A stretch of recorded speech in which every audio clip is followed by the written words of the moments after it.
Bonjour à tous, on va discuter aujourd'hui de l'idée de remplacer toutes les taxes par une taxe carbone, donc une taxe carbone pour les gouverner tous. Je le précise avant de commencer, c'est une expérience de pensée et ce n'est qu'une expérience de pensée pour des raisons qu'on verra par la suite.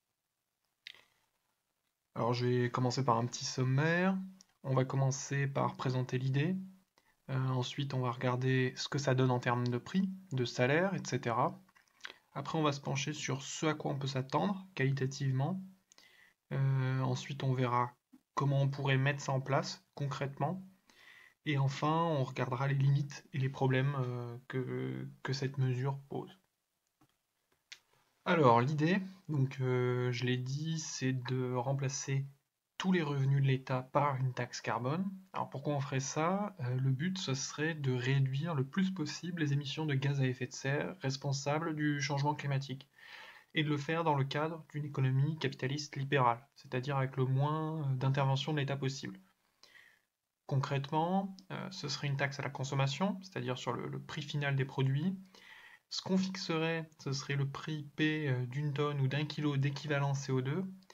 Et si un produit ou service provoque l'émission de, par exemple, une demi-tonne de CO2 équivalent, et, eh bien on ajoute à son prix un demi de P, sous forme de taxe. Je parle d'équivalent CO2. En gros, il n'y a pas que le CO2 comme gaz à effet de serre, il y a aussi le méthane et d'autres.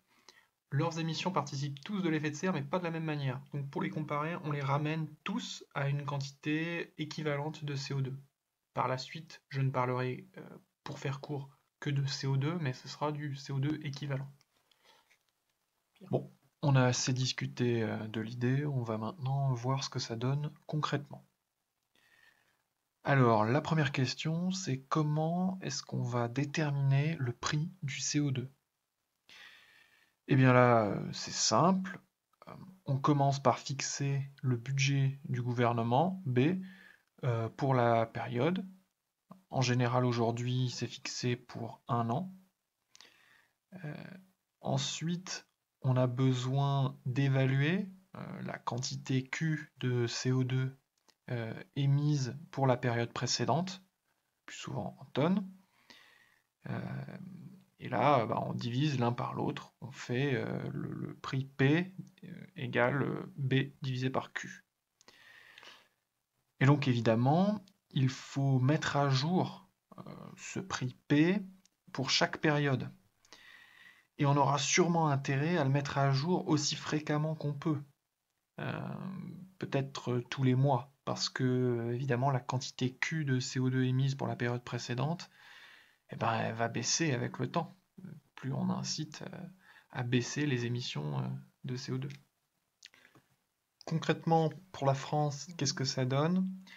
Avec les données de 2018, on a un PIB de 2282,8 milliards d'euros, une quantité de CO2 émis de 480 mégatonnes, c'est-à-dire 1 million de tonnes.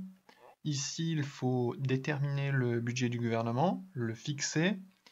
La plupart du temps, on le compare au PIB en pourcentage. Là, j'ai pris deux cas, 40% et 50% du PIB, pour voir ce que ça donne. Je précise au passage que la France, c'est 57% du PIB, ce qui est énorme, même inégalé pour un pays qui se dit libre. Et comme c'est pas du tout raisonnable, j'ai décidé de ne pas examiner ce cas.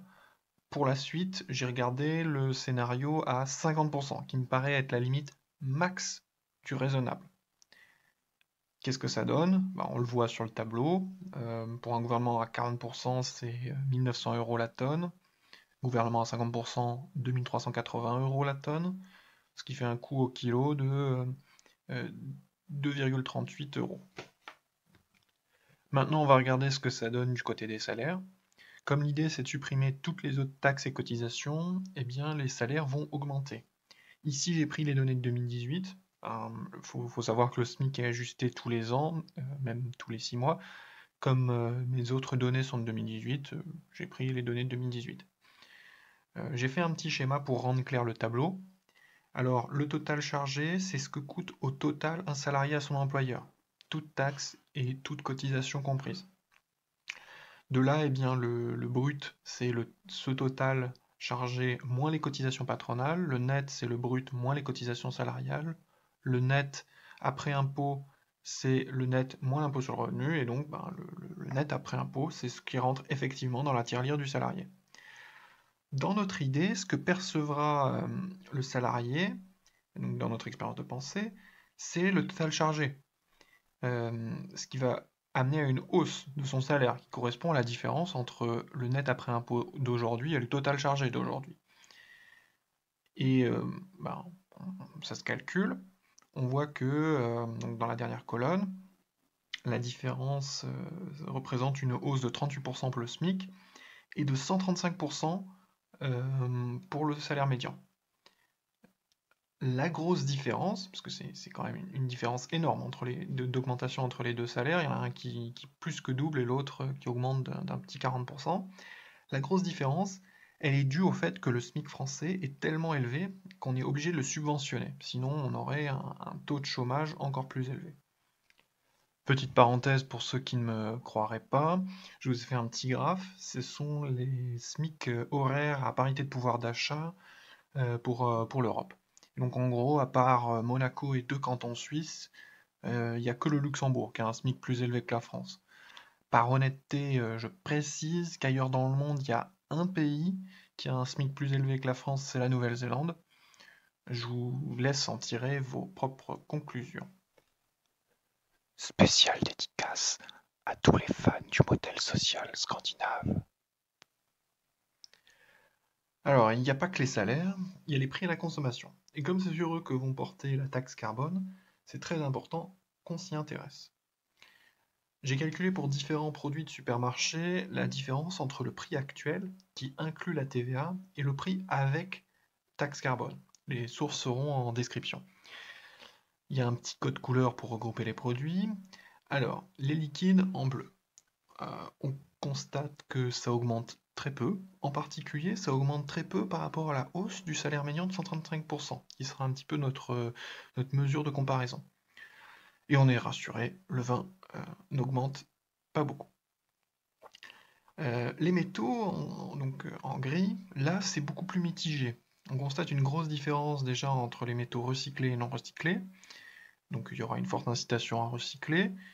Et notamment le cuivre, ça augmente très peu, ce qui est rassurant parce que c'est un métal très très commun. En revanche, l'acier, même recyclé, prend très très cher. Et l'acier, c'est aussi extrêmement utilisé. Les viandes en orange, là, il y a des grosses différences selon l'animal et la quantité. Donc les bovins, les vaches, ça pollue beaucoup. Les porcs et les poulets, beaucoup moins. Mais je voudrais attirer l'attention sur la différence entre l'augmentation du prix du jarret de porc et du jambon. Et la différence, c'est la quantité. Le jambon en tranche, c'est beaucoup plus cher au kilo. Et on en achète moins au poids. Les produits laitiers en blanc, on aurait pu s'attendre à bien pire. Comme là, j'ai pris du lait de vache, et que, on l'a dit, les vaches, ça pollue beaucoup. Ce qui se passe, c'est que pour les fromages, ça augmente pas tant que ça. Déjà, il y a une grosse différence entre fromage à pâte dure, comme le Beaufort, et le fromage à pâte molle, comme les Poisses. En gros, il faut 2 fois plus de lait pour la même quantité de fromage à pâte dure. Mais là encore, le fromage, c'est cher au kilo. Donc la hausse, elle est beaucoup moins violente. Faut voir que on n'en consomme pas en très grande quantité. Voilà, en général, sauf pour la fondue. Voilà, si vous voulez regarder le reste, vous pouvez faire pause et regarder un peu plus en détail. Pour ce qui est du pétrole, j'ai pris 3 carburants, le Sampo 95, le gazole et le E85, qui est un carburant qui contient entre 65 et 85% de bioéthanol, un biocarburant produit à partir des plantes, comme le colza par exemple. Ce qui nous intéresse ici, c'est ce que j'ai mis en gras, c'est le prix avec taxe carbone. Sans surprise, l'augmentation du prix est énorme. Brûler du pétrole, ça émet du CO2, on s'en doutait. Mais ce qui peut surprendre, c'est que le biocarburant, alors certes, il pollue moins, mais pas spectaculairement moins. Euh, à part le fait que, bon, on l'a dit, ce n'est pas du biocarburant pur, euh, ici, on ne compte, on ne compte pas le CO2 émis durant la combustion. Pour la part bioéthanol, pour la part essence, on compte. Car c'est du carbone capté par les plantes, ce qui est émis. Et les plantes qui ont servi à faire ce carburant. Donc le bilan total des émissions pour la part biocarburant est nul. On ne compte pour la part biocarburant que les émissions dues à la production. Et bien là, on voit que même si c'est significativement moins, au total, c'est pas négligeable. Euh, on remarque que le E85 est faiblement taxé aujourd'hui, d'où son prix relativement faible. Donc on voit qu'il y aura une incitation forte à diminuer la consommation de carburant, en général, et à utiliser et à produire du biocarburant en particulier. On va faire un petit récapitulatif. Alors, on a vu que les prix augmentaient quand même beaucoup, ce qui est normal vu qu'on transfère tous les revenus de l'État sur la consommation, sur une taxe à la consommation. Mais on a aussi vu que cette hausse, elle était en partie compensée par une hausse des salaires, hausse plus ou moins grande selon les salaires. Mais déjà, on voit que pour quelqu'un au SMIC, ça serait compliqué. En revanche, pour quelqu'un au salaire médian, on se dit que ça passerait. Maintenant, on va faire un peu de qualitatif, voir ce qu'on peut anticiper et remarquer. Alors déjà, on constate que la taxe carbone va fortement inciter à réduire son empreinte carbone, à acheter des produits qui émettent peu, et ce pour tout le monde, consommateur comme producteur. C'était le but, on est rassuré, la taxe carbone incite à réduire ses émissions, jusque-là, rien de renversant. Mais surtout, c'est là que c'est intéressant, c'est qu'on réduit ses émissions de CO2 sans le savoir. J'ai pas besoin de savoir si le bœuf ça pollue plus que le poulet, j'ai seulement à regarder le prix. Et c'est là que c'est efficace parce que dans une économie de marché, le prix, c'est le signal, le transmetteur d'information le plus important. Et là, on vient de lui intégrer le CO2 émis. Petite remarque technique, on n'a pas internalisé une externalité parce qu'on n'a pas calculé le coût pour la planète d'une tonne de CO2. C'est impossible d'ailleurs. Et ici, on s'en moque complètement.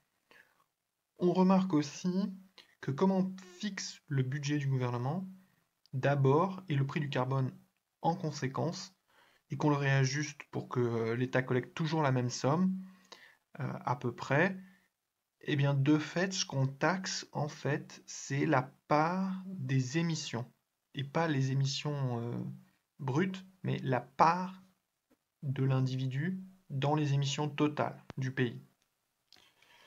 Alors maintenant, on va s'intéresser à la mise en place.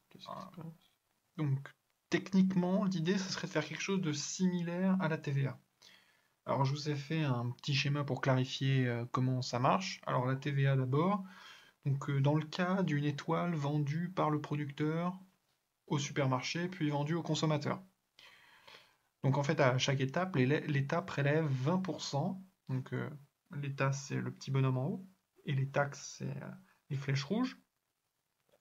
L'État prélève 20% du prix facturé à chaque transaction, mais à chaque étape, on déduit ce qui a été payé précédemment sur le produit, de façon à ce que l'État ne prélève pas plus de 20%. Donc ici, par exemple, il y a déjà 20 centimes qui sont payés lors de la première transaction. Du coup, lorsque le supermarché va revendre ça au consommateur, il va déduire ces 20 centimes du total TVA de 20% du produit final. De façon à ce que, au total, il n'y ait que 20%, soit 40 centimes, du prix final qui soit prélevé sous forme de taxe. Et donc l'idée, c'est de garder un peu le même fonctionnement. Ici, le même exemple, sauf que la production de l'étoile nécessite l'émission d'1 kg de CO2, son transport vers le supermarché 1,5 kg. Le prix hors taxe à la production et au supermarché sont les mêmes, 1 et 2 euros. Et donc avec un prix, j'ai mis un prix du CO2 à 2 euros au kilogramme. Par le même système de déduction, on ne paye au total pas plus que ce qu'on doit. Donc au total, vous voyez sur le schéma, 3 euros. Mais qui sont payés à chaque étape, hein. Et le supermarché déduit euh, de ce qu'il va verser, ce qu'il a déjà payé, les 2 euros. Par le même système de déduction, on ne paye pas plus que ce qu'on doit. Rapidement, pour les animaux, on taxerait à l'abattage des bêtes, parce qu'après c'est un peu compliqué de taxer plus spécifiquement pour la viande, parce que ben, tout dans un animal n'est pas consommé, c'est-à-dire qu'il y a un rapport viande par rapport à poids vif de l'animal. Donc, ça serait un peu compliqué de faire des calculs. Donc, je pense que c'est pas une idée de moi, mais le plus pratique, ce serait de taxer les bêtes à l'abattage. Alors pour les importations, évidemment, si on ne fait rien, on va inciter à importer. Il faut donc taxer les produits quand ils rentrent sur le territoire. Sauf que on ne sait pas combien ces produits ont émis. Ils ont été produits ailleurs où il n'y a probablement pas de taxe carbone. C'est là le grand problème de toutes les taxes carbone de manière générale, c'est que ça incite à importer et que on n'a aucun moyen on n'a pas l'information sur les émissions en carbone qui ont été nécessaires pour produire, Du coup, je propose une idée très loin d'être parfaite, qui est de dire à tous les autres pays du monde, si vous voulez nous vendre vos produits, on réduit à zéro toutes nos barrières douanières, à condition que vous calculiez le CO2 émis pour vos produits de la même manière que nous, sans nécessairement mettre de taxe carbone. Vous pouvez commercer librement, mais il faut que vous calculiez, comme nous, les émissions de CO2, de manière à ce que quand le produit arrive sur notre territoire, nous, on puisse le taxer à hauteur du prix carbone en vigueur. Évidemment, si l'autre pays appliquait une taxe carbone similaire, il faudrait que l'acheteur puisse déduire euh, ce qui a déjà été payé. Et rapidement, pour les exportations, c'est pareil. Euh, Sans aucune taxe, on incite fortement à exporter.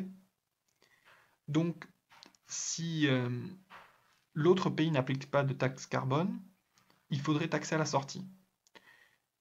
Et donc, il faudrait aussi rendre déductible dans l'autre sens la taxe carbone qui a déjà été payée dans notre pays. En pratique, il faudrait également penser à mettre en place cette taxe carbone graduellement, de façon à limiter le choc sur l'économie. On va finir par les limites et les problèmes que pose cette mesure. La première, c'est que cette taxe n'est pas proportionnelle aux revenus. C'est l'idée. Et donc les plus bas revenus augmenteront moins vite que les prix. On l'a vu. Ce qui sera difficilement tenable socialement. On pourrait essayer de nuancer ce poids en disant que si on l'implémente graduellement, un équilibre stable va être atteint, que la part des émissions des plus pauvres va nécessairement se réduire beaucoup, et celle des plus riches augmenter. Mais c'est assez spéculatif, et en gros, au premier abord, cette mesure défavorise les plus pauvres. Pour cette raison, c'est politiquement impossible à mettre en œuvre. On imagine personne se faire rire là-dessus. Pour se faire rire, c'est bien connu, il faut être démagogue et promettre des trucs gratuits. Un gros problème qui risque de survenir, c'est une évolution rapide du prix du CO2. On l'a dit, on met à jour le prix du CO2 régulièrement, et particulièrement au début. Si tout le monde réduit drastiquement son empreinte carbone, pour maintenir le budget de l'État, si tant est que ce soit utile, le prix augmentera beaucoup. Et ça crée de l'instabilité. Les entreprises comme les particuliers auront du mal à planifier leurs dépenses et on imagine que beaucoup d'entreprises feront faillite.